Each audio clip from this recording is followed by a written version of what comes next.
And I grew up here. My folks started growing grapes here in, I guess, 1972. And actually behind me here is some of the first grapes they planted, some Riesling here.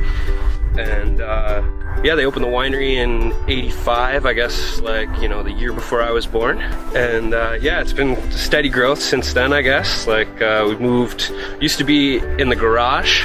My parents' two-car garage was our tasting room, and in 1990, across the street over to this facility, and we've just been planting grapes and increasing production, and, you know, just trying to improve basically any way we can.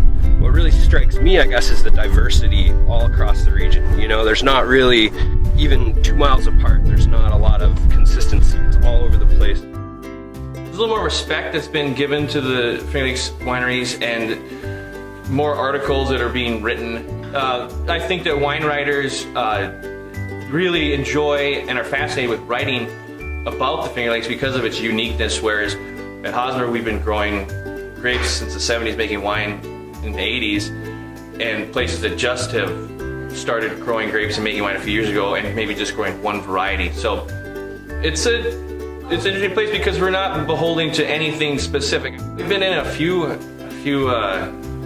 magazines that were great. I mean, we've been recognized by Wine Enthusiast, Wine Spectator, Wine and Spirits, Wall Street Journal.